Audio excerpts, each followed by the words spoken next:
Haleluya. Shalom Bapak Ibu Saudara kekasih dalam Tuhan Yesus. Saya menyapa saudara selamat pagi, siang, sore, dan selamat malam. Kita akan mulai kembali ibadah kita secara online. Mari siapkan hati saudara untuk kita menghampiri Tuhan dengan ucapan syukur, memuji menyembah Tuhan bersama-sama. Haleluya. Mari kita fokus menghampiri Tuhan. Biar Roh Kudus akan menolong kita menyembah Bapa dalam roh dan dalam kebenaran. Kami angkat tangan kami Tuhan. Oh, terima kasih Tuhan. Kami mau bersyukur kepadamu. Ku bawa korban syukur ke tempat kudus-Mu Tuhan. Hatiku limpah dengan syukur, sebab Tuhan baik.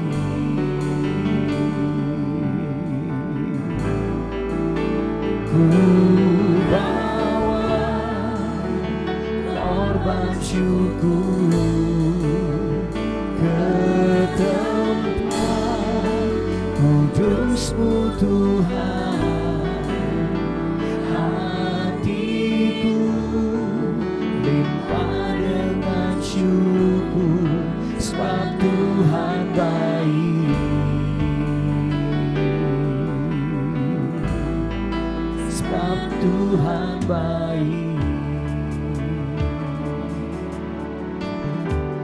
Saat kami masuk ke hadirat, saat ku masuk ke hadirat-Mu,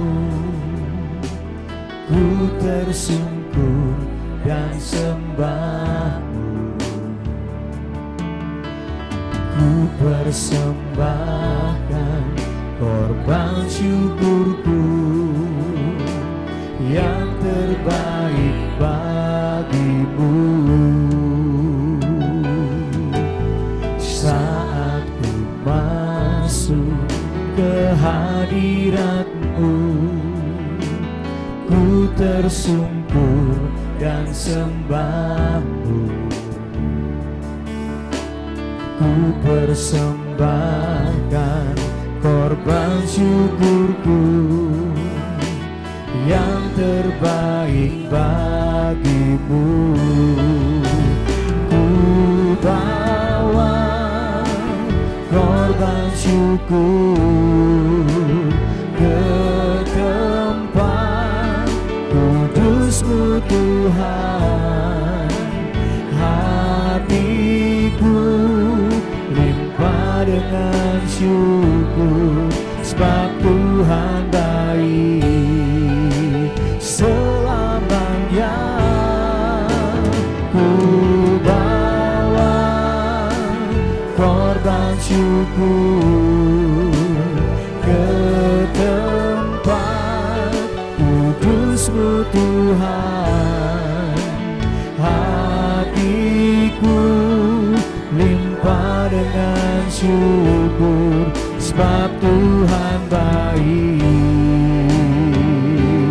Oh, sebab Tuhan baik. Kami bersyukur. Ku bawa korban syukur ke tempat kudus-Mu Tuhan. Hatiku limpah dengan syukur, sebab Tuhan baik selamanya.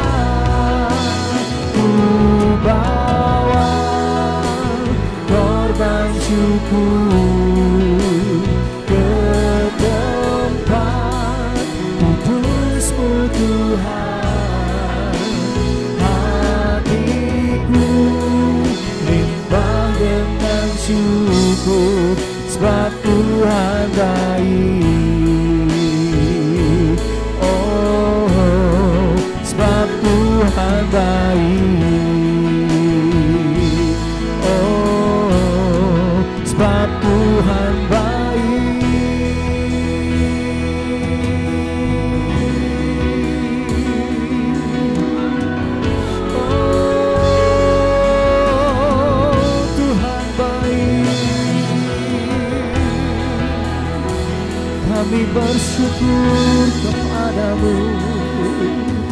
kami bersyukur.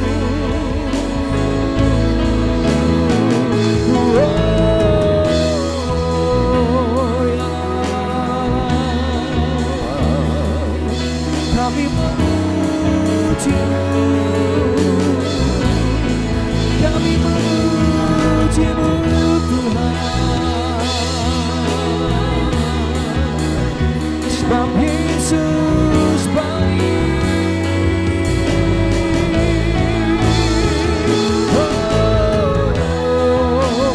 Oh, mari umat Tuhan angkat suaramu bersyukur kepada-Nya.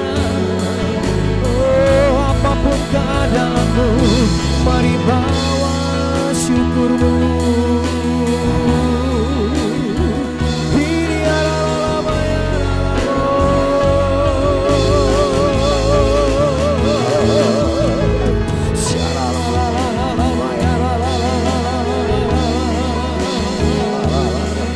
bersamamu kami kuat, di dalam-Mu kami aman. Oh Tuhan, ini adalah maya masih, ini adalah maya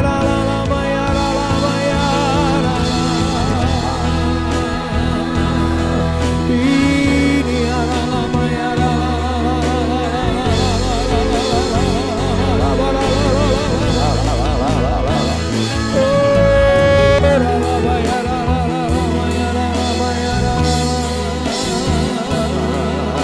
Mari sambil mengangkat tangan kita sembah diri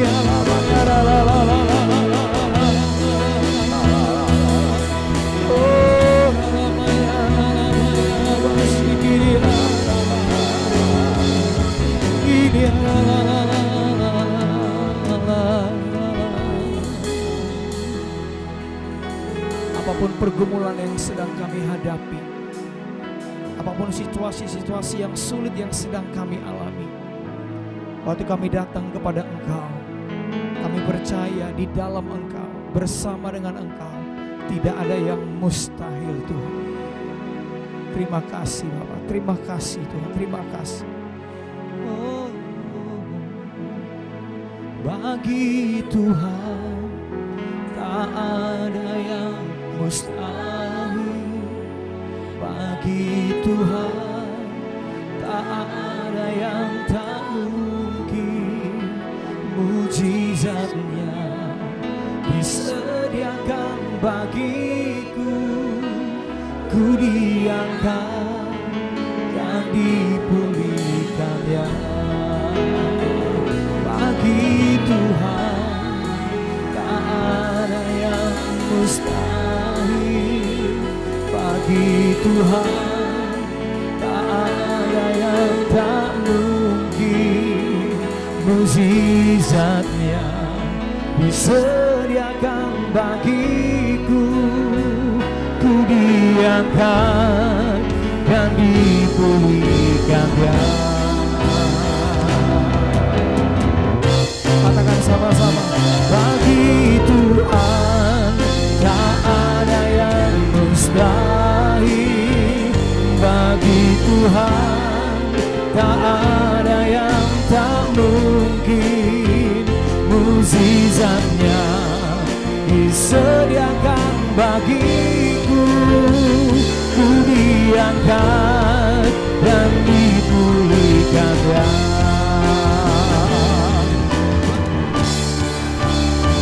Bagi Tuhan tak ada yang mustahil, bagi Tuhan tak ada yang tak mungkin.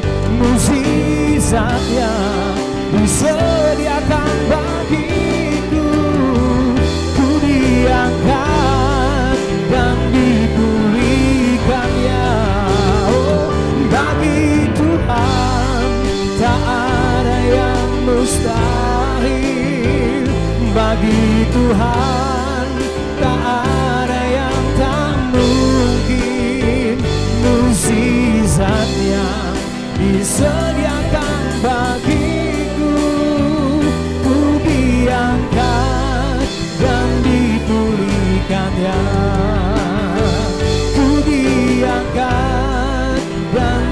disembuhkannya.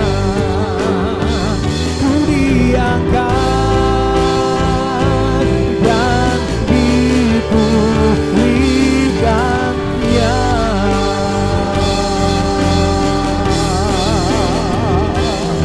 Haleluya.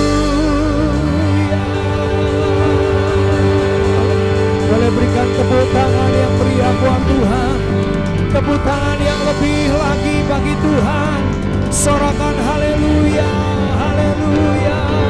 Oh, mari sekali lagi katakan, bagi Tuhan tak ada yang mustahil.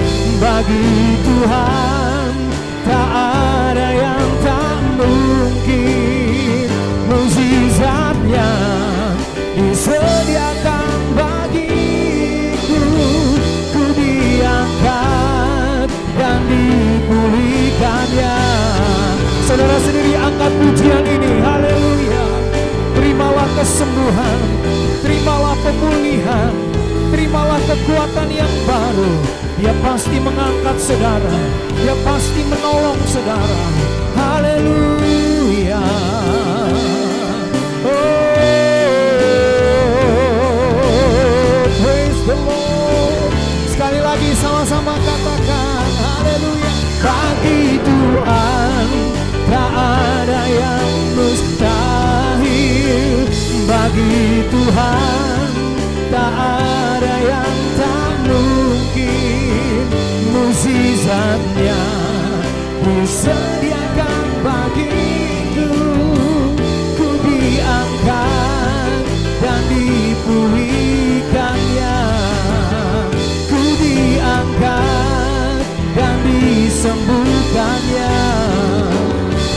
Ku diangkat dan dipulihkannya.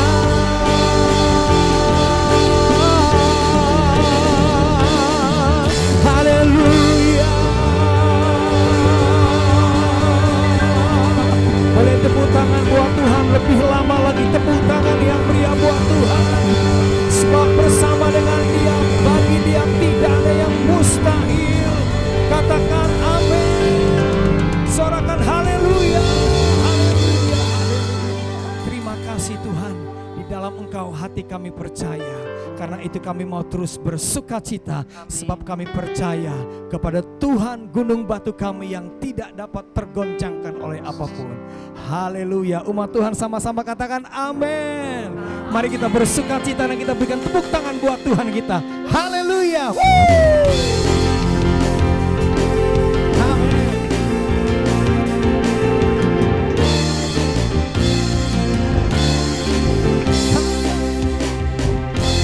Tuhanlah kekuatan dan mazmurku, ya gunung batu dan keselamatanku. Hanya padamu hatiku percaya. Kaulah menara dan kota perlindungan. Ku mau selalu bersyukur, sebab cintamu padaku takkan pernah berubah. Hatiku percaya, walau bumi bergoncang, gunung-gunung beranjak, namun kasih setiamu tak pergi dariku. Boleh sama-sama katakan haleluya. Nyanyikan kembali. Tuhanlah kekuatan dan mazmurku, ya gunung batu dan keselamatanku. Hanya padamu hatiku percaya. Kaulah menara dan kota perlindungan. Ku mau selalu bersyukur, dan cintamu padaku takkan pernah berubah. Hatiku percaya, Walau bumi bergoncang, gunung-gunung beranjak, namun kasih setiamu tak pergi dariku. Ku mau selalu bersyukur, sebab cintamu padaku takkan pernah berubah. Hatiku percaya, walau bumi bergoncang, gunung-gunung beranjak, namun kasih setiamu tak pergi dariku. Berapa banyak saudara yang percaya bahwa Tuhan yang kita sembah dalam Yesus adalah gunung batu yang tidak dapat tergoncangkan oleh apapun. Yang percaya katakan yeay.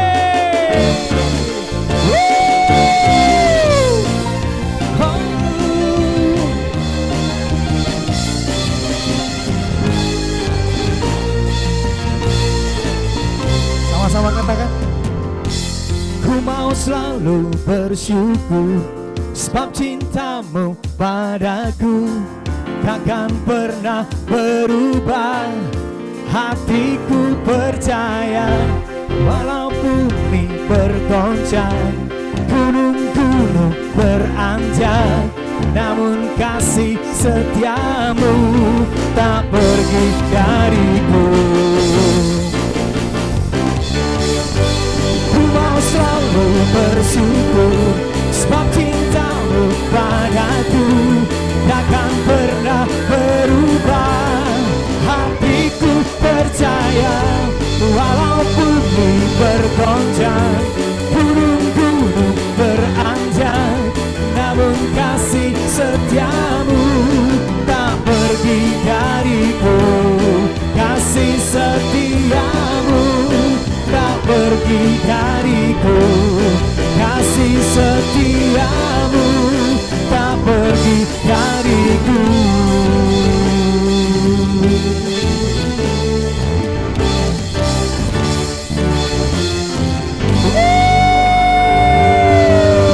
Boleh tepuk tangan yang meriah buat Tuhan. Sorakan haleluya, haleluya, haleluya. Puji nama Tuhan. Selamat hari Minggu. Saya percaya kasih setia Tuhan selalu baru setiap pagi. Voice of Pentecost kali ini akan membahas mengenai dinamika kesembuhan ilahi. Apakah kamu pernah mengalami sakit dan disembuhkan Tuhan melalui mujizat? Atau malah pernah lihat orang yang sakit dan didoakan tapi nggak sembuh-sembuh? Nah, jadi sebenarnya kesembuhan ilahi itu beneran ada atau enggak sih? Dan apakah pelayanan kesembuhan ilahi masih sesuai dengan kemajuan zaman now? Dalam Alkitab ada ratusan ayat janji Tuhan bagi kesembuhan umatnya. Banyak peristiwa dicatat orang-orang mengalami kesembuhan secara mujizat. Contohnya dalam perjanjian lama, Raja Hizkia yang disembuhkan atau Naaman yang disembuhkan dari penyakit kusta dan masih banyak lagi. Perjanjian baru juga mencatat ada begitu banyak peristiwa mujizat kesembuhan ilahi baik melalui pelayanan Tuhan Yesus maupun melalui pelayanan para rasul. Nah, sebagai insan Pentakosta, kita percaya bahwa kesembuhan ilahi terjadi karena pengorbanan Tuhan Yesus di atas kayu salib. Kita percaya bahwa mujizat tetap terjadi sampai sekarang karena Allah masih terus melakukan perbuatannya yang ajaib yang melampaui kemampuan manusia dan hukum alam. Yang harus kita pahami sebagai insan Pentakosta adalah bahwa pengajaran Injil harus berpusat kepada Yesus yang adalah juru selamat kita, penyembuh yang membaptis dengan Roh Kudus, yang menguduskan kita, dan Raja yang akan datang kembali. Jadi, pelayanan kesembuhan ilahi tidak terpisahkan dalam pemberitaan Injil, karena Tuhan Yesus adalah Sang Penyembuh. Pelayanan kesembuhan ilahi ini bisa melalui doa dari hamba Tuhan, maupun doa pribadi si penderita penyakit itu sendiri. Tempatnya bisa di mana aja, bisa dari KKR, ibadah onsite, ibadah online, atau bahkan dari rumah loh. Ada dua hal yang akan kita bahas terkait dinamika pelayanan kesembuhan ilahi ini. Yang pertama, apakah semua orang sakit yang didoakan pasti mengalami kesembuhan? Kalau janji Tuhan sih, ya dan amin. Tuhan Yesus sudah mati di kayu salib untuk kesembuhan kita. Terus kok gak sembuh? Masalahnya bukan ada di janji Tuhannya, tapi ada di faktor yang mungkin ada di dalam diri kita yang harus diselesaikan lebih dulu. Forum Teolog GBI dalam pandangan teologis tentang penyakit memaparkan ada beberapa fakta mengenai penyakit. Yang pertama, ada penyakit akibat dosa kita. Yang kedua, ada hukuman Allah. Yang ketiga, karena perizinan dan kedaulatan Tuhan. Yang keempat, penyakit karena kejahatan iblis. Yang kelima, penyakit karena ulah manusia yang tamak, serakah, korup, dan destruktif. Untuk itulah kita perlu terbuka, mengaku dosa kita, memohon dan berdoa dengan iman. Seperti yang tertulis dalam Yakobus 5 ayat yang ke-14 sampai 16. Pelayanan ini merupakan bagian dari pelayanan yang dilakukan gereja. Tetapi hamba Tuhan dan gereja bukanlah sang penyembuh. Yang menyembuhkan tetap Tuhan Yesus sendiri. Hamba Tuhan dan gereja hanyalah alatnya. Jika seseorang didoakan dan gak sembuh saat itu juga, bukan berarti kita boleh seenaknya bilang, wah kamu gak beriman nih. Atau wah kurang doa ya. Proses kesembuhan ada yang langsung terjadi, yang artinya langsung sembuh setelah didoakan. Namun ada juga yang harus melalui beberapa proses, seperti konseling, atau didoakan beberapa kali baru mengalami kesembuhan. Yang kedua, apakah pelayanan kesembuhan ilahi masih sesuai atau relevan dengan situasi saat ini? Sudah jelas, perintah Tuhan bagi kita sebagai anak Tuhan untuk mendoakan orang sakit tidak pernah dicabut. Justru pelayanan ini berjalan selaras dengan penginjilan. Namun kenyataannya gak mungkin dong kita bikin acara di lapangan bola terus ngumpulin semua orang yang sakit. Atau datang seenaknya ke rumah sakit, apalagi ke ruang isolasi penderita COVID. Dan mendoakan mereka secara langsung agar mereka mengalami kesembuhan. Kenapa gitu? Karena pemerintah sudah mengeluarkan protokol kesehatan yang begitu ketat. Jika kita melanggar peraturan ini, maka kita sama aja lagi melawan pemerintah. Dalam catatan Christian Evangel, ada satu kejadian pada tahun 1918 sampai 1919 di mana pandemi flu Spanyol menjadi momok mengerikan bagi dunia. Ada sekitar 50 juta orang meninggal akibat pandemi ini. Tetapi yang menarik, insan Pentakosta pada saat itu mengikuti anjuran pemerintah untuk meniadakan pertemuan ibadah dan mengkarantina yang sakit. Mereka tetap tinggal di rumah dan berdoa. Tetapi mereka terus menyatakan bahwa Allah adalah tabib. Sama seperti yang kita lakukan sekarang ini nih. Luar biasanya, dampaknya adalah banyak orang yang lahir baru dan disembuhkan dari sakit penyakit akibat pandemi tersebut. Kesaksian iman mereka kepada Allah dan doa membuat mereka mampu melewati krisis. Keterbatasan pelayanan karena social distancing bukan berarti pelayanan kesembuhan ilahi menjadi tidak relevan atau membuat kita tidak bisa melakukan pelayanan kesembuhan ilahi. Tuhan memberikan ide-ide kreatif melalui sarana yang ada di sekitar kita nih. Misalnya sosial media dan teknologi informasi. Seperti pada zaman rasul-rasul yang secara kreatif menggunakan media perantara dan diurapi Roh Kudus. Seperti sapu tangan atau kain yang pernah dipakai oleh Paulus menyembuhkan segala penyakit dan mengusir roh jahat saat diletakkan di atas orang-orang yang sakit. Jadi, pelayanan itu tidak terbatas dalam pertemuan fisik. Allah juga bisa bekerja melalui ibadah online, melalui panggilan telepon, video call, atau menggunakan media sosial. Berabad-abad yang lalu, pelayanan kesembuhan ilahi telah dilakukan oleh nabi-nabi di Perjanjian Lama, Tuhan Yesus, dan rasul-rasul di Perjanjian Baru. Tidak berhenti sampai di situ. Pelayanan kesembuhan ilahi juga masih relevan dengan zaman now. Secara khusus di tengah situasi yang sedang dunia hadapi saat ini, gereja harus terus memotivasi dan menggerakkan pengerja dan jemaat untuk melakukan pelayanan kesembuhan ilahi ini dengan mendoakan mereka yang sakit, bahkan dengan memanfaatkan teknologi dan media sosial di tengah keterbatasan akibat social distancing. Pelayanan kesembuhan ilahi merupakan karunia Roh Kudus yang diberikan kepada gerejanya. Oleh sebab itu, kesembuhan yang Tuhan berikan semuanya adalah untuk memuliakan namanya. Tuhan Yesus memberkati.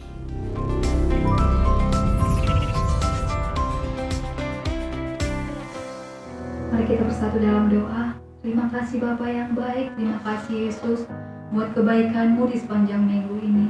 Dan pada hari ini Tuhan, kami datang merendahkan hati kami Tuhan, berkumpul dengan jemaat-Mu di rumah kami masing-masing Tuhan. Biarlah Roh Kudus-Mu yang melawat kami Tuhan, untuk menaikkan pujian dan kemuliaan bagi Engkau Tuhan Yesus. Oh yang bekerja bagi jemaat-Mu Tuhan, biarlah Tuhan mereka tetap semakin giat dalam ibadah-ibadah kami secara online Bapa yang baik. Bekerja Engkau Allah bagi jemaat-Mu Tuhan, biar mereka tetap berpengharapan kepadamu Tuhan Yesus. Biarlah iman mereka semakin menyala-nyala di dalam Engkau Bapa. Terima kasih Yesus, berkati jemaat-Mu. Dan kami berdoa Tuhan buat kemerdekaan Malaysia, yang dimana tanggal 31 Agustus ini Tuhan Yesus mereka akan merayakan kemerdekaan Bapa yang baik. Biarlah mereka Engkau Allah yang bekerja bagi kemerdekaan mereka Tuhan, di mana Engkau Allah menyertai mereka 63 tahun ini Tuhan Yesus. Mereka telah merdeka Tuhan Yesus, tapi bila mereka Tuhan tetap merasakan kemerdekaan-Mu Tuhan, mereka tetap merasa api Pentakosta-Mu Tuhan Yesus. Bekerja Engkau Allah bagi generasi, bagi bangsa ini Tuhan. Bekerja Engkau Allah bagi pemimpin bangsa ini Tuhan Yesus. Mari Engkau Tuhan Yesus melawat bangsa ini, pulihkan bangsa ini Tuhan Yesus. Terima kasih Bapa yang baik. Dan kami juga berdoa buat Indonesia Bapa. Kau Allah yang bekerja bagi Indonesia, Kau Allah yang melawat Indonesia. Bangkitkan generasi Indonesia Bapa yang baik. Bila generasi pemuji dan penyembah Engkau Tuhan Yesus, itu yang semakin Kau temui di hari-hari ini Tuhan Yesus. Bekerja Engkau Allah bagi pemimpin-pemimpin setiap kerohanian di bangsa kami Tuhan Yesus. Terima kasih Yesus. Dan kami juga berdoa Tuhan buat bangsa-bangsa Bapa yang baik. Bekerja Engkau Allah bagi bangsa-bangsa, pemimpin bangsa-bangsa Tuhan. Kau yang Allah yang memberkati mereka Tuhan, bekerja bagi mereka Tuhan. Biarlah kedaulatan-Mu yang bekerja bagi bangsa-bangsa Tuhan, penerobosan-Mu Tuhan, generasi-generasi yang di bangsa-bangsa Tuhan Kau bangkitkan. Biarlah api Pentakosta-Mu, penginjilan-Mu Tuhan, itu yang terjadi bagi bangsa-bangsa Bapa. Terima kasih Yesus, terima kasih Bapa yang baik. Dan kami juga berdoa Tuhan buat pemimpin rohani kami Bapa yang baik. Mulai dari Bapak Niko, Bapak Johan Tuhan, Bapak Irwan, serta Bapak Pastor Winsu Simamora Bapak yang baik. Kau yang bekerja bagi keluarga mereka, Kau Allah yang menuntun mereka Tuhan. Biarlah Tuhan Yesus visi misi yang daripada-Mu Tuhan, mereka tetap setia melakukan keamanat agung-Mu Tuhan. Biarlah mereka Tuhan Yesus menjangkau Tuhan orang-orang yang belum mengenal Engkau Tuhan, dan mereka Tuhan Yesus dapat menjadi berkat bagi orang lain Tuhan. Berkati pastor-pastor misi Tuhan, berikan mereka keunitian Tuhan Yesus untuk melakukan amanat agung-Mu Bapa yang baik. Terima kasih Yesus, tutup bungkus mereka Tuhan untuk melakukan setiap visi-Mu Tuhan Yesus. Terima kasih Bapa yang baik. Dan sebentar Tuhan Yesus, kami akan mendengarkan kebenaran firman-Mu Tuhan Yesus. Kau yang berkati hamba-Mu yang akan menyampaikan kebenaran firman-Mu Tuhan. Bila Tuhan Yesus, setiap benih yang akan ditabur Tuhan, Engkau yang memberkati Tuhan. Bila Engkau Allah yang bekerja bagi hati kami, bila kami dapat menjadi berkat bagi orang-orang di sekitar kami Tuhan Yesus.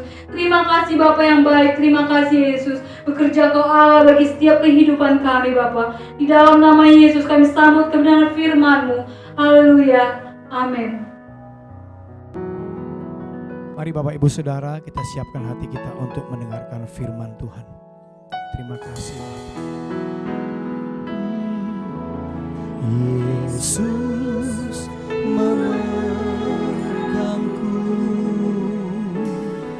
dengan tangan kananmu. Yesus memberiku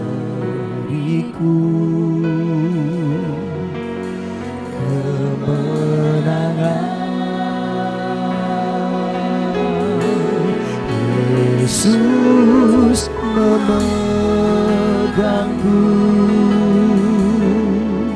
dengan tangan kananmu. Yesus memberiku kemenangan.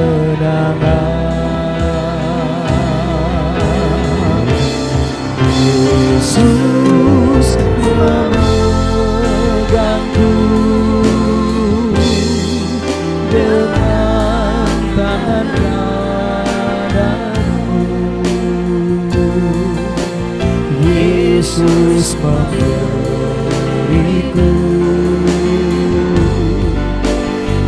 kemenangan.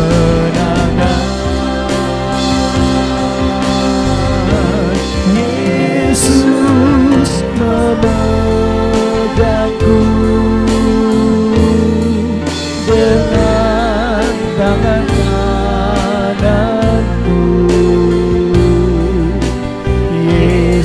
Yesus memberiku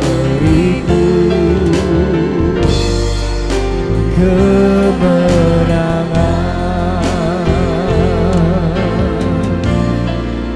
Yesus memberiku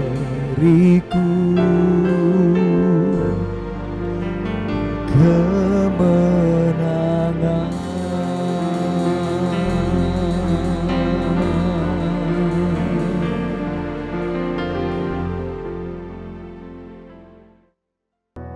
Shalom semua, puji nama Tuhan. Senang sekali kita berkumpul bersama-sama di online. Mari kita berdoa. Tuhan, kami berterima kasih untuk hari ini ya Bapa, kami bisa berkumpul bersama-sama di tempat kami masing-masing untuk mendengarkan isi hati-Mu ya Bapa. Kami berdoa biarlah Roh Kudus-Mu yang menuntun kami untuk kami dapat mengerti isi hati-Mu, rancangan-Mu dalam setiap kehidupan kami. Terima kasih karena Kau yang sungguh baik. Hanya di dalam nama Tuhan Yesus Kristus kami berdoa. Terpuji nama Tuhan. Amin. Nah saudara-saudara, saya ingat satu kisah, ini bulan Mei tahun 2009. Ada seorang pemain American football, namanya itu Marcus Cooper. Dia ini badannya besar saudara, dia ini memang atlet dan jago lari saudara, badan fisiknya itu sepertinya sempurna saudara. Nah dia ini ingin pergi memancing bersama dengan 3 temannya, naik kapal untuk berlayar ke lautan lepas dan situ mereka akan memancing saudara. Nah saudara, sebelum mereka berangkat, Marcus Cooper itu dikasih tahu sama salah satu temannya yang tahu kalau dia itu akan pergi memancing. Dan dikatakan begini, Marcus, kamu kan mau berlayar nih ke lautan lepas, kamu ini perlu satu alat ya yang disebut dengan EPIRB. Jadi alat untuk bisa memberikan indikasi pada waktu dan untuk komunikasi pada waktu mereka di lautan lepas. In case ada kejadian apa-apa di tengah laut dan akhirnya bisa memberikan sinyal untuk meminta pertolongan. Nah, Marcus Cooper itu sepertinya nggak peduli dengan apa yang dikatakan oleh temannya. Jadi dia sama sekali tidak menyiapkan alat tersebut dan akhirnya hari Sabtu mereka pergi berlayar dan pada waktu di lautan lepas ternyata memang terjadi badai di situ saudara. Dan sampai akhirnya kapalnya itu terombang-ambing dan kemudian kapalnya itu terbalik saudara. Marcus Cooper akhirnya hilang, gak tahu kemana dan dinyatakan meninggal. 2 temannya pun juga hilang dan dinyatakan meninggal juga saudara. Cuman ada satu temannya yang selamat, namanya Nick Schuler. Dia itu bisa selamat karena dia bisa memegang kepada kapalnya yang sudah terbalik itu. Dan dia itu memegang kapal itu bertahan selama 46 jam saudara. Ya, dan akhirnya ada kapal lewat dan dia bisa diselamatkan. Nah, kenapa kejadian itu bisa terjadi? Karena tidak ada sarana untuk meminta pertolongan saudara. Ya, karena mereka tidak punya alat, tidak bisa kasih kabar kemana, minta pertolongan, gak ada saudara. Jadi tidak ada sistem komunikasi untuk bisa menolong mereka saudara. Nah kejadian ini sangat disayangkan saudara. Kalau saja mereka itu bisa mempunyai alat tersebut, pasti orang-orang bisa menolong supaya mereka bisa tetap hidup saudara. Nah kita melihat seorang atlet yang bentuk fisiknya besar dan kuat, tapi tidak cukup kuat untuk bisa tetap bertahan dalam masa demikian saudara. Nah sama dengan kehidupan kita. Tidak peduli seberapa kuat kehidupan kita. Tapi kalau kita tidak bisa berkomunikasi, kita tidak bisa berkoneksi dengan orang-orang lain saudara. Kehidupan kita tidak siap untuk menghadapi yang namanya badai kehidupan.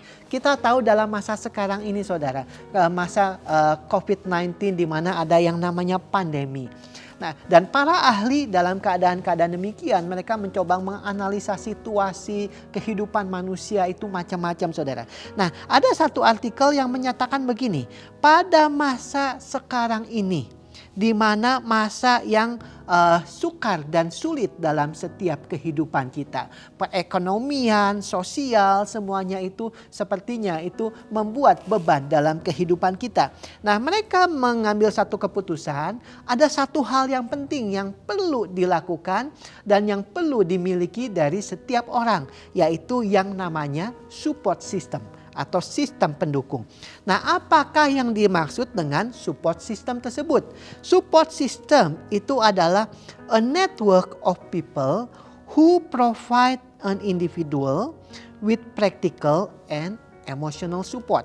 Jadi yang namanya sistem pendukung atau support system adalah satu jaringan orang-orang yang bisa menolong satu orang tersebut dengan support, ya, pertolongan secara praktikal atau secara emosional. Nah, itu yang memang bisa menolong kehidupan manusia pada masa-masa sekarang ini, saudara. Nah, saudara, kita perlu juga dalam setiap kehidupan kita sebagai saudara-saudara seiman yang namanya support system. Kita belajar dari firman Tuhan dari Pak Johan Handoyo 2 minggu lalu, bagaimana kita ini perlu masuk ke dalam komunitas, perlu masuk ke dalam yang namanya perkumpulan saudara-saudara seiman, persekutuan-persekutuan yang ada, di mana kita belajar dari Mazmur 133, berkat Tuhan itu akan turun dan dicurahkan kepada mereka yang bersekutu, yang berkumpul bersama-sama. Jadi yang pertama, kita perlu masuk ke dalam satu support system yang ada. Tapi di satu pihak juga, biarlah kehidupan kita juga menjadi support system bagi orang lain, saudara. Di mana Tuhan bisa memakai kita untuk menguatkan, untuk mendorong, untuk menolong orang lain. Dari situlah, saudara, kita melihat bagaimana kuasa Tuhan, kasih Kristus dinyatakan melalui setiap kehidupan kita. Nah, saudara-saudara, kita akan belajar dari satu tokoh di Alkitab yang bernama Tikhikus. Tikhikus ini bukan seorang yang sering disebutkan di Alkitab, hanya disebutkan 5 kali di Alkitab, saudara. Tapi kita bisa melihat kehidupannya itu yang luar biasa. Nah, di sini dikatakan yang namanya kehidupan Tikhikus, kita bisa mempelajari apa yang dilakukan oleh kehidupannya, sehingga dia itu oleh Paulus disebut sepertinya sebagai support sistemnya bagi Paulus, saudara. Nah, ada beberapa hal yang kejadian, saudara, yang menunjukkan kehidupan Tikhikus. Yang pertama, saudara, pada waktu itu memang dalam keadaan krisis di mana-mana juga, saudara. Dan Paulus itu mengumpulkan dana dari gereja-gereja yang lain, saudara. Dan kemudian dana itu dibawa untuk didistribusikan kepada jemaat-jemaat dan juga gereja jemaat-jemaat di kota-kota lain untuk menolong orang-orang, saudara. Nah, dalam perjalanan satu tempat ke tempat lain, Tikhikus bersedia untuk dia membawa apa yang dikumpulkan untuk dibagikan, saudara. Saudara ingat pada zaman itu, saudara, perjalanan dari satu tempat ke satu tempat itu bukan perjalanan yang aman, tapi perjalanan yang penuh dengan resiko penyamun dan juga dengan perampokan, saudara. Tapi Tikhikus bersedia untuk melakukannya. Kita juga tahu bagaimana Tikhikus menemani Paulus beberapa kali pada waktu Paulus itu ada di penjara di Roma. Tikhikus bisa memberikan dukungan, bisa memberikan dorongan, bisa memberikan kekuatan, bisa memberikan penghiburan kepada Paulus yang ada di penjara di Roma. Kita juga tahu bagaimana kita baca di kitab Filemon. Ya, ada seorang budak yang bernama Onesimus yang dia itu mencuri dan kemudian kabur. Setelah itu dia bertobat dan dia ingin kembali untuk meminta ampun kepada bosnya, yaitu Filemon. Dan Tikhikus bersedia, saudara, untuk mendampingi Onesimus untuk kembali ke tempat Filemon, saudara. Kita juga tahu bagaimana Paulus menulis surat kepada jemaat-jemaat yang lain, jemaat Efesus, jemaat Kolose, dan juga surat yang ditujukan kepada Filemon. Dan Tikhikus bersedia untuk pergi, saudara, ke tempat-tempat tersebut untuk membagikan, mengirimkan surat-surat tersebut, saudara. Dan yang namanya pengirim surat pada zaman itu berarti bukan hanya sebatas tukang pos, saudara. Pada zaman itu, saudara, memang mungkin belum ada sistem soal tukang pos di mana-mana, saudara. Biasanya orang yang diminta untuk mengirimkan surat itu adalah orang yang dipercaya. Nah, orang yang tahu juga isi suratnya, orang yang bisa menjelaskan isi suratnya juga. Jadi pada waktu surat itu dibagikan, waktu surat itu diberikan, saudara, setelah surat itu dibuka, suka banyak tanya jawab. Ini artinya apa? Ini artinya apa? Dan juga yang menerima surat pun bisa bertanya-tanya mengenai, saudara, siapa dan bagaimana yang mengirimkan surat tersebut, saudara. Jadi yang namanya orang pengirim surat itu merupakan orang yang sangat dipercaya. orang yang bisa menjelaskan segala sesuatu saudara. Nah kehidupan Tikhikus meskipun hanya disebutkan hanya 5 kali di perjanjian baru. Tapi kita bisa melihat kehidupan yang luar biasa dalam kehidupan Tikhikus saudara. Saya akan buka firman Tuhan Efesus 6 ayat 21 sampai 22. Dikatakan begini ayat 21. Ini surat dari Paulus kepada jemaat di Efesus. Ya, dan Paulus menjelaskan yang namanya Tikhikus juga saudara. Di sini dikatakan ayat 21. Supaya kamu juga mengetahui keadaan dan hal ihwalku. Maka Tikhikus saudara kita yang kekasih dan pelayan yang setia di dalam Tuhan akan memberitahukan semuanya kepada kamu. Ayat ke-22, dengan maksud inilah ia kusuruh kepadamu supaya kamu tahu hal ikhwal kami dan supaya ia menghibur hatimu. Kolose 4 ayat 7 dan 8 saudara. Paulus juga bicara mengenai Tikhikus kepada jemaat di Kolose dan dikatakan begini. Semua hal ihwalku akan kuberikan kepada kamu oleh Tikhikus, saudara kita yang kekasih, hamba yang setia dan kawan pelayan dalam Tuhan. Ayat yang ke-7. Ayat yang ke-8 dikatakan begini. Ia kusuruh kepadamu dengan maksud supaya kamu tahu akan hal ihwal kami dan supaya ia menghibur hatimu.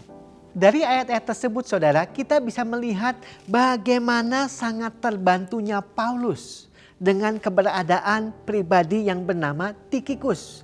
Paulus merasakan sekali apa yang dilakukan dari Tikhikus dalam kehidupannya. Sehingga dia menulis beberapa hal kepada jemaat-jemaat yang dia kirimkan suratnya saudara. Mengenai kehidupan Tikhikus dalam kehidupan Paulus saudara.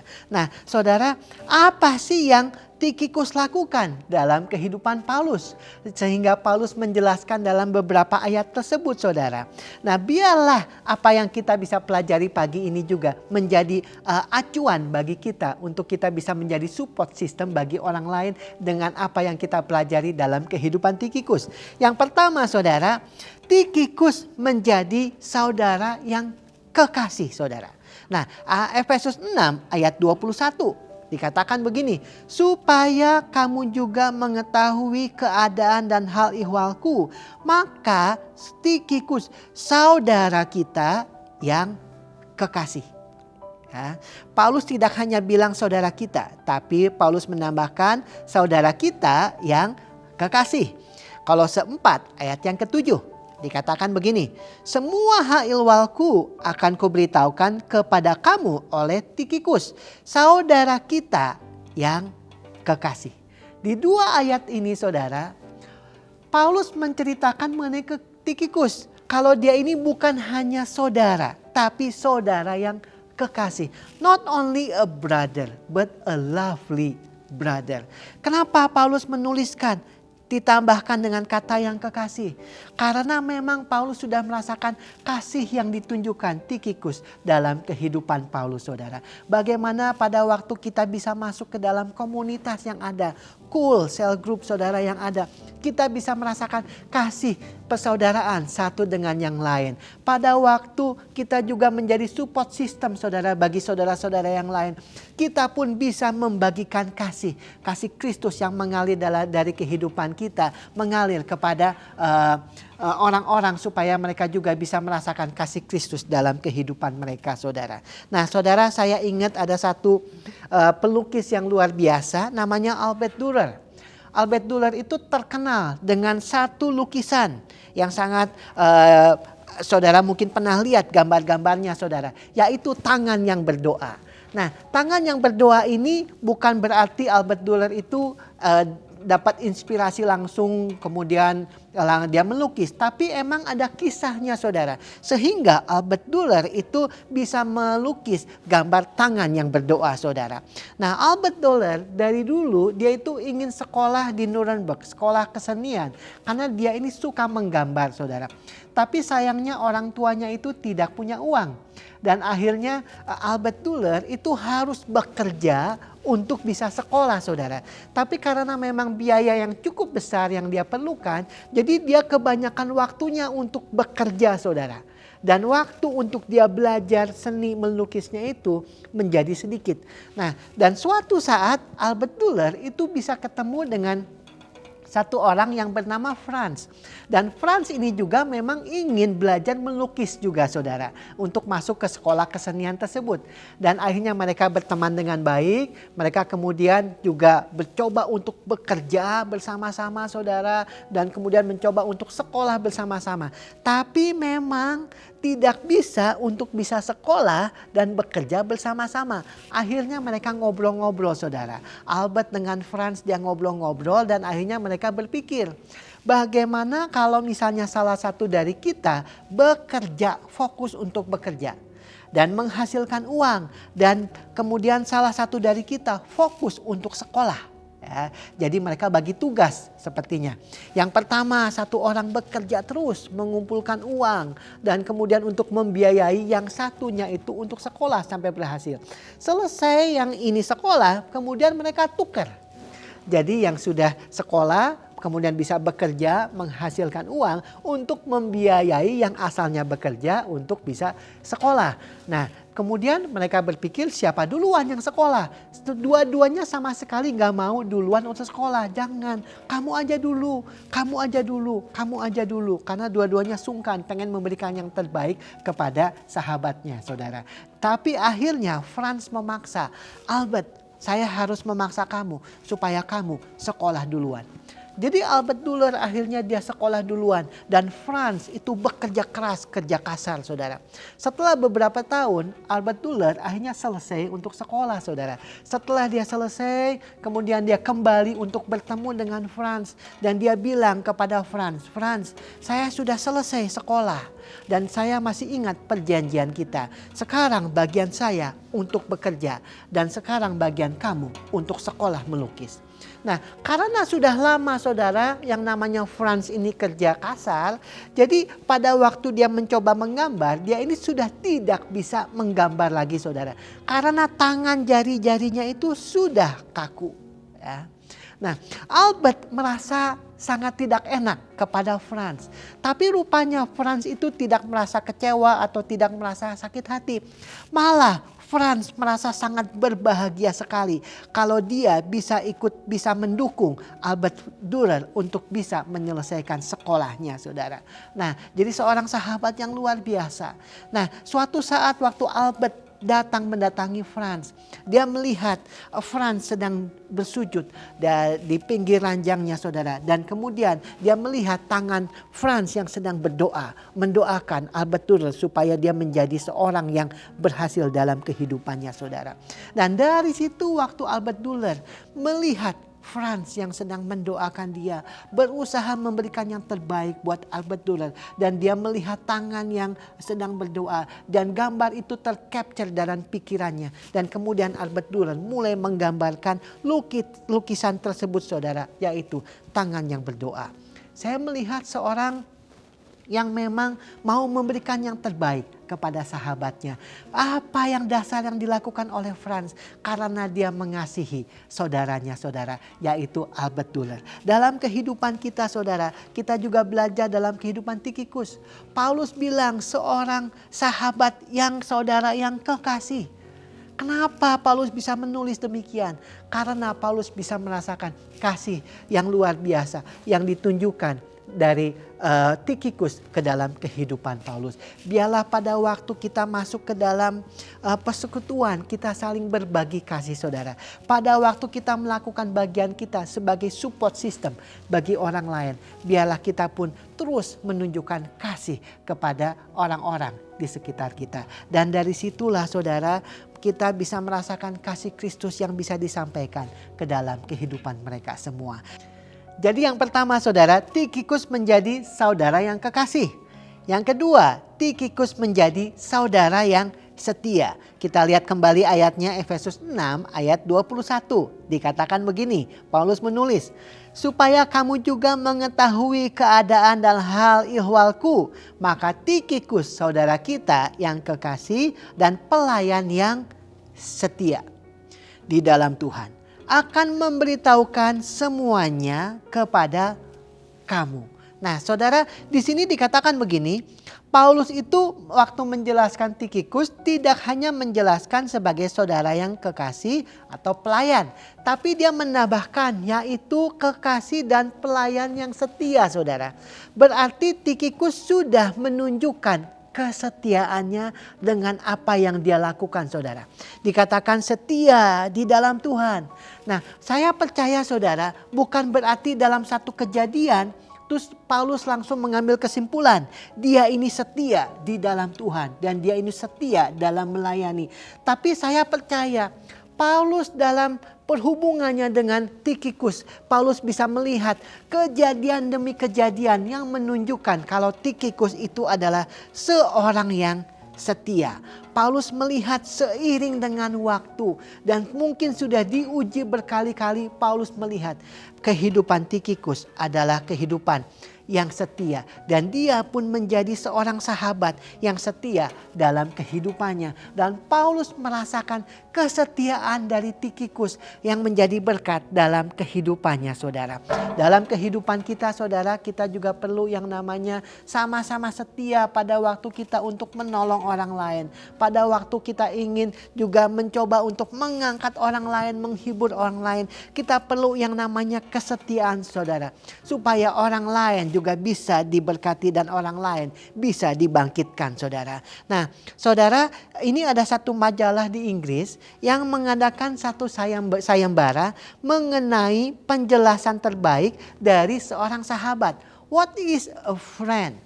Nah, apakah yang disebut dengan seorang sahabat? Nah, saudara, untuk jawaban yang terbaik nanti akan dikasih hadiah. Dan memang orang-orang di Inggris memberikan penjelasan apakah itu seorang sahabat. Dan ribuan itu masuk, saudara, jawaban-jawaban yang ada. Ada beberapa jawaban yang bagus, dikatakan sahabat itu adalah seseorang yang melipat gandakan sukacita dan juga berbagi kesedihan. Ada sukacita, bagi-bagi jadi lipat ganda. Ada kesedihan, ayo kita bagi-bagi. Dan juga yang kejujurannya tetap dipertahankan. Ya, artinya orangnya konsisten dalam karakter. Ada juga yang menulis, yang namanya seorang sahabat adalah seseorang yang bisa mengerti meskipun saya tidak berkata apa-apa. Tapi yang menjadi juara, saudara, dikasih hadiah. Definisinya seorang sahabat adalah demikian. Seorang sahabat adalah seseorang yang tetap datang menghampiri di mana seluruh dunia sudah pergi meninggalkan. Artinya seorang yang setia apapun yang terjadi, apapun yang dialami, tetapi yang namanya seorang sahabat yang setia akan tetap datang meskipun yang lain sudah meninggalkan, saudara. Nah, saudara, saya percaya Paulus pun mengalami kesetiaan yang namanya Tikhikus dalam kehidupannya dia, saudara. Bagaimana meskipun Paulus di penjara, Tikhikus masih setia untuk mendampingi Paulus. Melihat keadaan Paulus itu bagaimana. Dan dia bisa menunjukkan care-nya kepada Paulus, saudara. Dalam keadaan di mana Paulus tidak punya siapa-siapa, Tikhikus masih mau datang untuk ketemu dengan Paulus, saudara. Nah, inilah yang ditunjukkan dalam kehidupan Tikhikus. Bagaimana dia itu bukan hanya saudara yang kekasih, tapi Tikhikus juga menjadi saudara yang setia. Dan itu dituliskan apa ada yang Paulus nyatakan kepada jemaat di Efesus dan juga kepada jemaat di Kolose, saudara. Nah, saudara, saya ingat ada satu kuda, saudara, yang bernama Seta. Kuda ini nggak tahu kenapa, tahu-tahu ada yang memanah kuda tersebut. Jadi ada dua panah itu melukai kuda yang bernama Seta ini, saudara. Dan memang pada saat itu ada kuda-kuda yang lain. Begitu kuda Seta itu dipanah, dia itu langsung roboh, saudara. Nah, di situ dikatakan ada beberapa kuda yang lain itu mulai mengelilingi kuda Seta ini. Dan kemudian beberapa dari kuda itu pun menjilat luka dari Seta tersebut yang ada yang darah keluar dari panah tersebut, saudara. Jadi beberapa kuda itu mulai menjilat ya dari darahnya itu, supaya katanya jangan sampai darah itu terus keluar saudara, jangan sampai seta itu mati. Nah kemudian saudara, yang punya kuda itu namanya Joyang itu diwawancara. Ya, itu karena akhirnya kuda seta itu akhirnya menjadi survive, tidak meninggal saudara. Nah Joyang bilang begini, itu merupakan suatu hal yang mengharukan. Pada waktu saya melihat kuda-kuda lain mengelus seta dengan hidung dan mulutnya, sepertinya memberikan kekuatan, penghiburan kepada seta, memberikan semangat kepada seta ya, dengan memelus seta dengan hidung dan mulutnya, dan juga dikatakan menjilat lukanya. Karena itu akan mencegah lukanya dari infeksi dan bakteri. Dan juga menolong untuk menghentikan darah itu terus mengalir. Dan dikatakan begini, inilah pengalaman yang luar biasa menurut Joyang. Di mana kuda pun bisa mengerti dan melakukan sesuatu bagi temannya yang sedang dalam kesulitan. Nah saudara, dalam kehidupan kita pun saudara, biarlah kita menjadi support system yang setia. Apapun yang saudara kita alami saudara, kita tetap datang, kita terus mendoakan, kita terus memberikan kekuatan, kita terus memberikan penghiburan supaya saudara kita bisa tetap bangkit di dalam Tuhan juga saudara. Jadi yang pertama saudara, kita bisa belajar dari kehidupan Tikhikus. Yang pertama, kita menjadi saudara yang kekasih. Yang kedua, kita menjadi saudara yang setia. Yang ketiga saudara, Tikhikus menjadi saudara yang melayani. Kita lihat di Efesus 6 ayat 21 kembali. Di sini dikatakan begini saudara. Supaya kamu juga mengetahui keadaan dan hal ihwalku, maka Tikhikus saudara kita yang kekasih dan pelayan yang setia di dalam Tuhan akan memberitahukan semuanya kepada kamu. Efesus 6 ayat 21. Nah Kolose 4 ayat yang ke-7 dikatakan begini. Semua hal ihwalku akan diberitahukan kepada kamu oleh Tikhikus, saudara kita yang kekasih, hamba yang setia dan kawan pelayan dalam Tuhan.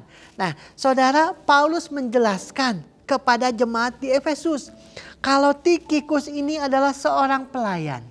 Paulus menjelaskan kepada jemaat di Kolose kalau Tikhikus adalah seorang hamba saudara. Saya percaya Tikhikus tidak datang kepada Paulus dan bilang, Paulus saya ini seorang pelayan. Dan tidak bilang juga, Paulus saya ini seorang hamba. Tapi saya percaya Paulus waktu dia melihat kehidupan Tikhikus, bagaimana dia mau memberikan hidupnya, bagaimana dia mau menolong orang lain, Paulus memberikan kesimpulan. Ternyata memang dia ini seorang pelayan yang luar biasa. Ternyata Tikhikus adalah seorang hamba yang luar biasa. Buktinya Tikhikus mau melayani kemana-mana saudara. Bepergian memberikan bantuan. Selalu mendatangi dan menemani Paulus di penjara. Bersedia menemani Onesimus untuk kembali kepada tuannya Filemon di Kolose. Dan juga untuk membawa surat kepada jemaat-jemaat saudara. Nah dari situlah kita bisa melihat sepertinya Tikhikus itu bukan orang yang hitung-hitungan saudara. Tapi Tikhikus adalah orang yang all out memberikan hidupnya kepada Tuhan. Dan juga melakukan yang terbaik bagi saudara-saudara seiman dan bagi orang lain saudara. Nah saudara, saya ini baca satu artikel di mana pada waktu itu suku Indian saudara belum mempunyai bahasa tulisan. Jadi mereka itu semuanya itu bahasanya itu bahasa verbal. Kemudian pada waktu orang kulit putih datang dan mulai mengajarkan banyak hal saudara. Termasuk untuk membuat bahasa tulisan. Ya, jadi mereka mulai menerjemahkan, mereka mulai bahasa lisan digambarkan dengan sebagai menjadi bahasa tulisan saudara. Pada waktu mereka mencari kata seorang sahabat saudara. Ya, bahasa Indian tidak ada kata betul-betul sahabat, tapi yang ada yang menggambarkan seorang sahabat adalah seseorang yang memikul kesusahan saya di punggungnya. Jadi mereka sudah punya persepsi menurut orang-orang Indian saudara. Kalau yang namanya sahabat bukan hanya sahabat, hanya basa-basi. Tapi yang namanya seorang sahabat adalah seorang yang memikul kesusahan sahabat saya di punggung saya saudara. Nah kita bisa melihat bagaimana orang-orang suku Indian bisa tahu seorang sahabat adalah seorang yang sama-sama melayani, sama-sama mau menolong, sama-sama mau berkorban. Yang ditunjukkan dalam kehidupan Tikhikus juga dalam di Alkitab ini saudara. Jadi yang pertama saudara, biarlah kita seperti Tikhikus menjadi saudara yang kekasih. Yang kedua, kita menjadi seperti Tikhikus menjadi saudara yang setia. Yang ketiga saudara, Tikhikus yang saudara yang melayani. Bagian kita juga. Mari kita dengan segala kemampuan kita, apapun yang ada dalam kehidupan kita, kita melayani orang lain. Dan kita menjadi support system yang baik bagi saudara-saudara kita. Yang keempat saudara, Tikhikus menjadi saudara yang menghibur dan menguatkan. Kita lihat di Efesus 6 ayat 22 dikatakan begini. Dengan maksud inilah ia kusuruh kepadamu supaya kamu tahu hal ihwal kami dan supaya ia menghibur hatimu. Efesus 6 ayat 22. Nah Kolose 4 ayat yang ke-8 dikatakan begini saudara. Ia kusuruh kepadamu dengan maksud supaya kamu tahu akan hal ihwal kami dan supaya ia menghibur hatimu. Ya. Jadi Paulus menulis kepada jemaat di Efesus dan Kolose mengenai Tikhikus. Nah dalam bahasa Indonesia dikatakan begini. Di kitab Efesus dan juga di kitab Kolose semuanya ditulis menghibur kamu. Tapi sebetulnya kalau kita lihat dalam bahasa Inggris saudara. Di Efesus 6 ayat yang ke-22 dikatakan begini. He may comfort your heart. Dia itu akan menghibur hatimu. Di Kolose 4 ayat yang ke-8 dikatakan begini dalam bahasa Inggris. He may encourage your heart. Jadi yang pertama dikatakan he may comfort your heart. Tapi yang kedua dikatakan he may encourage your heart. Jadi ada dua kata saudara. Yang pertama to comfort, yang kedua untuk to encourage saudara. Jadi yang pertama itu bicara soal menghibur. Dalam keadaan susah kita hibur saudara. Dan kemudian ada yang namanya encourage. Jadi setelah kita memberikan penghiburan, kita memberikan kekuatan. Kita memberikan dorongan untuk bangkit kembali saudara. Jadi yang dilakukan oleh Tikhikus saudara. Kepada sahabat-sahabatnya. Dia juga seorang yang menghibur. Dia juga seorang yang menguatkan dan seorang yang mendorong saudara-saudaranya saudara. Untuk mereka itu tetap bisa bertahan dalam situasi yang ada saudara. Saudara saya ingat ada satu kisah seorang ibu rumah tangga yang bernama Juanidek. Dia ini berat badannya sekitar 100 kilo dan dia ingin menurunkan berat badan saudara. Dan dia akhirnya pergi ke satu tempat untuk konsultasi dengan seorang dokter bagaimana bisa menurunkan berat badan saudara. Nah dokter itu memberikan beberapa resep-resep dan juga cara-cara untuk exercise, pola makan bagaimana saudara. Nah setelah 2 bulan Juanidek berusaha dengan keras. Tapi sayangnya menurut Juanidek itu penurunan berat badannya itu tidak sesuai dengan apa yang dia harapkan. Dia juga berpikir susah sekali untuk mencoba menurunkan berat badan kalau dengan usaha sendiri. Dia berpikir kalau saja ada orang-orang yang selalu mendukung dia, memberikan semangat kepada dia, memberikan supaya dia jangan patah semangat, saudara, kasih semangat, saudara. Nah, dan dia berpikir bagaimana kalau ada teman-teman yang sama-sama menurunkan berat badan. Dan dia ketemu dengan beberapa wanita yang lain yang sama-sama ingin menurunkan berat badan. Akhirnya mereka membentuk satu kelompok yang disebut dengan Weight Watcher. Nah Weight Watcher ini adalah satu komunitas yang ada untuk sama-sama ayo kita sama-sama supaya saling mendorong, saling mendukung, saling memberikan kekuatan, kasih semangat supaya bisa berat badan mereka sama-sama turun saudara. Dan akhirnya Weight Watcher itu menjadi program di mana-mana saudara. Lebih dari 20 negara, lebih dari 1 juta orang pernah mengikuti kelas-kelas dari Weight Watcher saudara. Nah suatu saat Juanidek itu diwawancara oleh televisi. Kemudian ditanya, kok kamu ini bisa kepikiran untuk bikin kelompok yang namanya Weight Watcher. Bagaimana kamu ini bisa dapat ide tersebut? Nah, Johnny Depp dia cerita begini saudara. Dia pada waktu dia remaja, dia ini suka jalan-jalan di taman. Pada waktu dia jalan-jalan di taman, kemudian dia suka melihat ada anak-anak di mana ada ayunan di situ. Nah, di mana ada anak-anak duduk di ayunan tersebut. Tapi ayunannya itu nggak goyang-goyang karena tidak ada mendorong. Nah, kenapa tidak ada yang mendorong? Karena ibu-ibunya, mami-maminya sibuk ngobrol. Ya, asik ngobrol, anak-anaknya cuma duduk di ayunan, tidak ada yang mengayun-ayunkan ya anak-anak tersebut. Jadi Johnny Depp itu kalau dia jalan ke taman, kemudian dia ngelihat ada anak-anak yang sepertinya dicuekin oleh orang tuanya yang sibuk ngobrol dengan ibu-ibu yang lain. Johnny Depp datang menghampiri anak-anak tersebut dan dia mulai mendorong ayunan anak-anak tersebut. Ya. Nah, Johnny Depp bilang begini, bagian saya ini adalah hanya mendorong. Ya, mula-mula nih saya mendorong. Tapi setelah lama-lama ayunan itu mulai berayun-ayun, lama kelamaan itu ayunan itu anak-anak kecil itu akhirnya bisa mengayun-ayunkan sendiri. Bagian saya ini simpel, yaitu hanya mendorong saja. Saya hanya mendorong orang lain dan kemudian selanjutnya mereka bisa berusaha dengan sendirinya. Nah, sama dengan setiap kehidupan kita saudara. Biarlah Tuhan memakai kehidupan kita untuk kita bisa mendorong orang lain, bisa menguatkan orang lain. Kita bisa menghibur orang lain saudara. Apalagi dalam masa-masa sekarang ini. Pada waktu di mana orang kehilangan pengharapan. Pada waktu orang mengalami banyak kesusahan, tapi biarlah kita selalu ada dalam setiap kehidupan mereka untuk bisa menghibur dan menguatkan mereka. Nah, saudara, kita belajar dalam kehidupan Tikhikus, saudara, bagaimana dia menjadi support system yang luar biasa.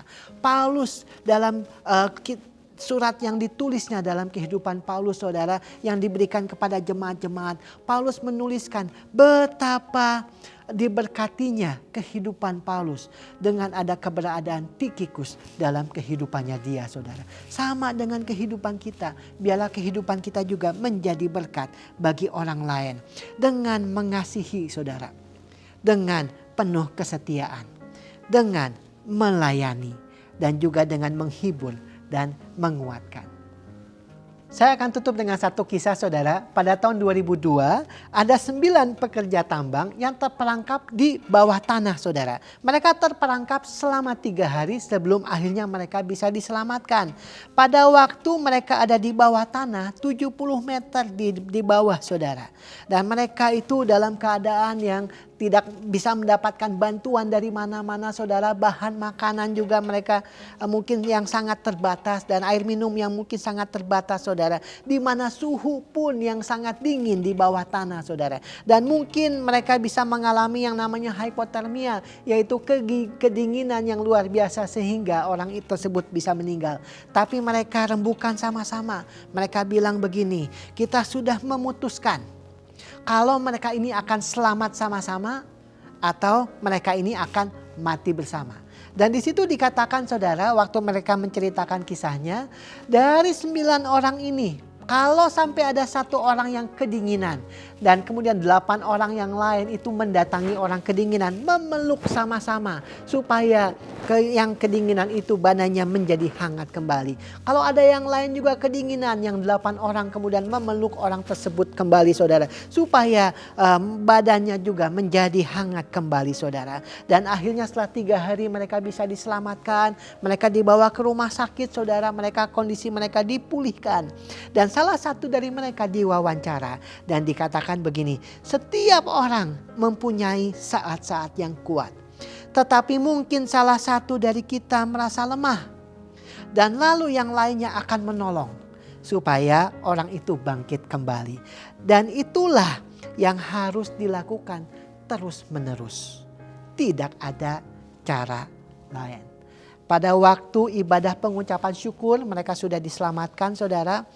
Pada waktu di mimbarnya di situ ditaruh ada 10 helm yang mereka pakai saudara. Sebetulnya 9 orang tapi ada 1 helm ekstra. Yaitu mereka katakan ini adalah menunjukkan adanya Tuhan pada waktu mereka ada di bawah tanah juga saudara. Dan di situ menggambarkan bagaimana mereka bisa mengalami masa-masa sukar. Tetapi mereka bisa bertahan karena mereka sama-sama saling menolong. Mereka sama-sama saling membantu saudara. Dalam kehidupan kita dalam masa-masa sekarang ini kondisi ekonomi yang masih tidak baik. Kondisi pandemi yang masih belum baik saudara. Kita percaya Tuhan pasti bekerja. Nah dalam masa-masa sekarang ini saudara. Biarlah kita sama-sama masuk ke dalam komunitas-komunitas yang ada. Kita bisa mendapatkan support system yang ada. Tapi bukan hanya itu saudara. Biarlah setiap kehidupan kita menjadi support system bagi orang-orang yang lain. Kita percaya Tuhan akan memakai setiap kehidupan kita. Pada waktu kita masuk persekutuan, berkat Tuhan akan turun dalam kehidupan kita. Pada waktu kita menjadi support system yang baik saudara. Menjadi support system yang mendukung, yang mengasihi, yang setia. Kita percaya Tuhan akan beracara melalui setiap kehidupan kita saudara. Mari kita berdoa saudara, biarlah Tuhan membuka hati kita, menjamah kehidupan kita, dan juga biar Tuhan bekerja melalui kehidupan kita. Mari kita berdoa. Tuhan, kami berterima kasih ya Bapa untuk hari ini ya Bapa. Kami berdoa Tuhan dalam masa-masa sekarang ini yang kami hadapi ya Bapa. Dan tantangan yang ada di depan kami Tuhan, kami percaya. Yang pertama Tuhan, kami masih memiliki Engkau Allah yang luar biasa dalam kehidupan kami. Allah yang memegang kendali atas segala situasi yang ada Tuhan. Kami juga berdoa Tuhan, campur tangan-Mu Tuhan selalu ada dalam setiap kondisi yang ada, situasi yang ada. Termasuk dalam kehidupan kami pribadi demi pribadi. Kami juga berdoa Tuhan, biarlah Engkau memakai setiap kehidupan kami Tuhan untuk menjangkau jiwa-jiwa yang lain, menjangkau saudara-saudara seiman kami Tuhan, untuk kami bisa saling mengasihi, saling mendukung, saling menolong Tuhan, saling memberkati ya Bapa, saling mendoakan ya Bapa. Biarlah kehidupan kami semakin dikuatkan, semakin mengenal Engkau dan semakin mengalami Engkau ya Bapa. Terima kasih karena Kau Allah yang sungguh baik. Terima kasih buat berkat firman-Mu ya Bapa. Mari Bapak Ibu Saudara kekasih dalam Tuhan Yesus Kristus, sebelum kita tutup ibadah kita pada hari ini, mari kita siapkan hati kita untuk menerima berkat daripada Tuhan. Mari buka kedua tangan saudara, mari terima berkat dari Tuhan Yesus. Tuhan memberkati engkau dan melindungi engkau. Tuhan menyinari engkau dengan wajah-Nya dan memberi engkau kasih karunia. Tuhan menghadapkan wajah-Nya kepadamu dan memberi engkau damai sejahtera. Terimalah berkat yang berlimpah-limpah dari Bapa di surga dalam Yesus Kristus Tuhan, dan persekutuan yang manis dengan Allah Roh Kudus menyertai saudara sekalian mulai hari ini sampai selama-lamanya. Sama-sama katakan Maranatha, datanglah Tuhan Yesus, kami merindukanmu. Sama-sama katakan amin. Shalom, Tuhan memberkati kita semuanya.